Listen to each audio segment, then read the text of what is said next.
No nosso trabalho vamos estar falando sobre botnet e suas características. Mas primeiro, o que é um bot? Bots são programas capazes de executar tarefas automaticamente. Logo, uma botnet é uma rede de computadores que estão executando comandos que são capazes de controlar as máquinas dos usuários remotamente, sem permissão. Quando se tem acesso às máquinas, podem, por exemplo, ler e escrever arquivos, executar programas, capturar informações digitadas, acessar a câmera e enviar e-mails. Os bots são controlados por seus proprietários usando uma ferramenta de comando e controle conhecido como CRC. Além do uso dos próprios desenvolvedores dos bots para o ataque a determinado serviço ou ao computador de algum usuário comum, os bots são capazes de agir sem que haja a intervenção de uma pessoa por trás e, se caso precisar de alguma intervenção, que ela seja a mínima possível. Os bots também são geralmente disponibilizados para venda ou aluguel. As botnets podem ser compostas por diversos dispositivos que vão desde computadores de mesa e celulares até dispositivos de IoT.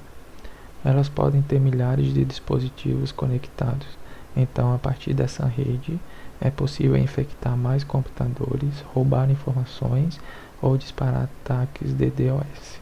Os ataques podem ser feitos pela exploração de backdoors deixados por algum tipo de trojan ou ataques que vêm por conta de falhas em pacotes que não foram atualizados. Além disso, bots podem fazer o recrutamento de outros clientes para fazerem parte da botnet, conseguindo, por exemplo, fazer o uso de programas para se obter do tráfego da internet informações como senhas para se ter acesso a máquinas, se passando por algo ou alguma pessoa que não é, como um ataque man in the middle. Após invadir, receber e executar os comandos enviados pelo controlador, enviar ou fazer algo com as informações obtidas daquela máquina infectada, os bots também recebem comandos para apagar todas as evidências do que foi feito, para que não sejam descobertos ou fazer com que a sua detecção seja mais difícil. Com o passar do tempo, foram se desenvolvendo técnicas para se evitar e detectar as botnets de maneiras mais eficientes. Era comum as botnets usarem um tipo de arquitetura cliente-servidor para se conseguir realizar as tarefas impostas pelos seus controladores. Agora as botnets são mais usadas em modelos de redes como a peer-to-peer. Para que isso seja possível, só é necessário ter dois elementos. O primeiro é ter um controlador onde ele irá se comunicar e enviar os comandos para os seus bots remotamente, usando um tipo de ataque chamado Covert Channel, onde ele vai permitir que os processos transfiram informações e se comuniquem entre si, quando na verdade esses processos não deveriam ter essa capacidade. E o segundo é a existência de um alvo, que às vezes pode ser chamado de zumbis, que é onde os bots estarão executando as tarefas. Existem alguns protocolos de comando e controle que são usados para fazer o controle dos bots, como por exemplo o cliente-servidor, onde o controlador dos bots usa apenas um servidor de comandos para operar as máquinas infectadas, onde ele consegue controlar a quantidade que desejar de máquinas, mas esse tipo de protocolo é fácil de detectar e de derrubar, já que tem apenas um servidor central. Temos o Telnet, que faz o uso de um script que é executado em um servidor externo e vai escaneando faixa de IPs na tentativa de conseguir acesso a algum deles, e uma vez logado, se consegue fazer a infecção com o malware. Temos também o IRC, que é um método de comunicação onde a máquina infectada é programada para se comunicar a um IRC que fica esperando por instruções do servidor, onde pode mudar de canal para a comunicação constantemente, para evitar que eles sejam desligados. E se um canal é desligado, se consegue mudar para outro canal. Mas para isso, a máquina infectada precisa ter a porta e o servidor IRC para se conectar, onde os antivírus já conseguem detectar essa ação. Temos o protocolo peer-to-peer, que tem como vantagem sobre o cliente-servidor, pelo fato de não precisar de um servidor central. Além do mais, usando esse tipo de rede, é mais difícil de derrubar os serviços, já que podem haver milhares de pontos de comando. E temos o tipo domínio, onde a máquina acessa uma página web e lá vai estar uma lista de comandos de controles que vão ser executados quando acessados pela máquina infectada.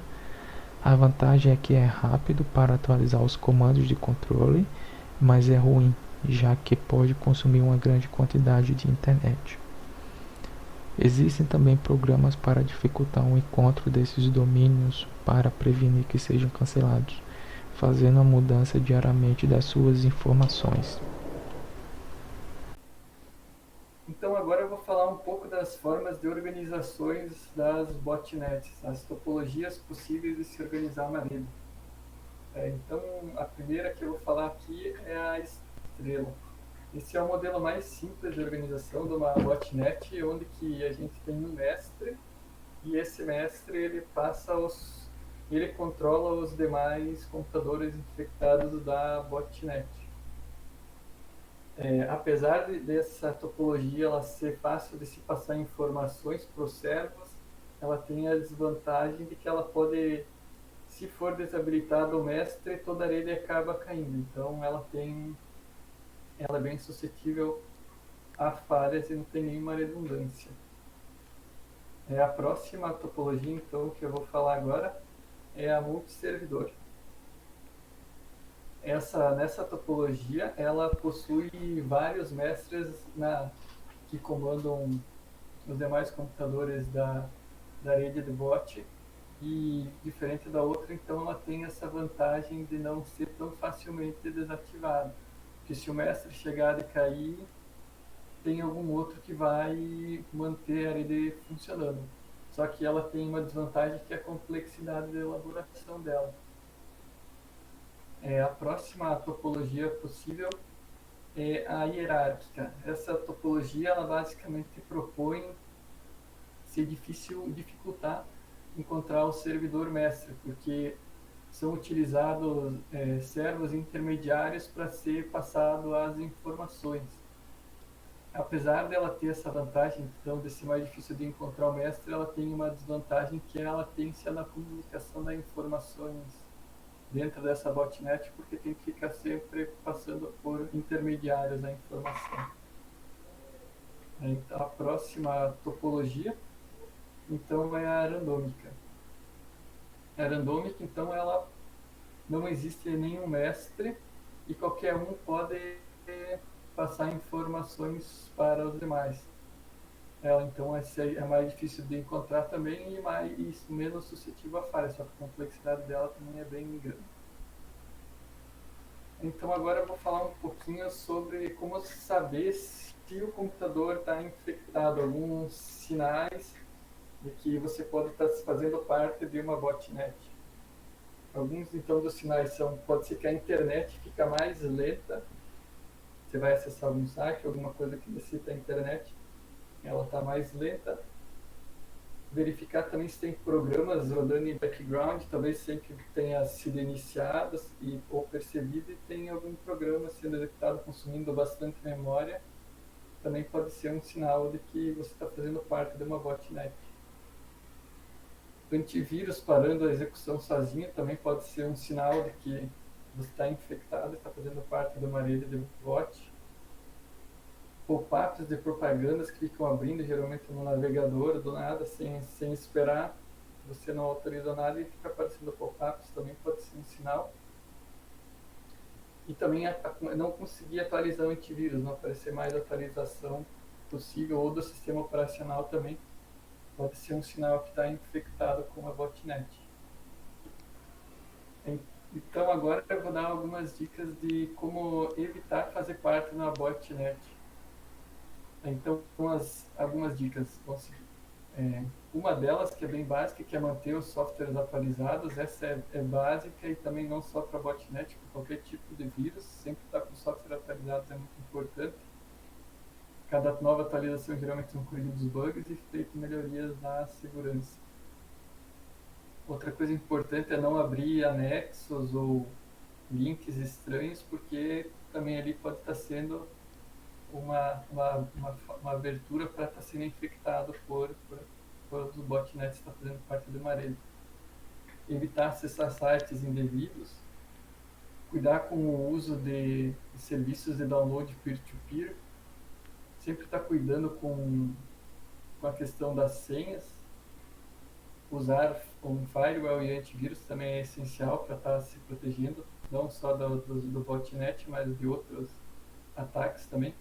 E cuidar de ter senhas fortes e utilizar sempre que possível a autenticação de dois fatores. Essas são algumas dicas básicas e que são fáceis de se seguir, que podem ser muito ajudar bastante nessa questão de evitar uma infecção de botnet, não só da botnet, mas com outros vírus também. Agora então eu vou falar um pouco sobre alguns ataques famosos que aconteceram e a gente vai ter uma noção de como eles têm um poder de infecção, as botnets. Então o primeiro é o Lustak. Ele foi descoberto em 2006, onde estima-se que 150 a 2 milhões e 400 computadores foram infectados, e ele se espalhou como um cavalo de Troia, infectando documentos baixados da internet ou recebidos como arquivo anexo a um e-mail. As máquinas infectadas enviavam mais de 20 mil mensagens de spam por hora quando ativo. E um outro também que foi bem prejudicial, infectou muitas máquinas, foi o Storm. Ele foi descoberto em 2007 e infectou uma grande quantidade de máquinas, entre 1 milhão e 50 milhões. Storm foi o maior e mais espalhado dos botnets até hoje. Tinha a facilidade de estar disponível para venda ou aluguel, especialmente por sua capacidade de DOS. E só para ter uma ideia da quantidade de computadores que podem estar fazendo parte de uma botnet sem que se imagine, a quantidade é altíssima, se for ver 50 milhões de computadores. E era isso então que a gente tinha para apresentar sobre as botnets. Muito obrigado.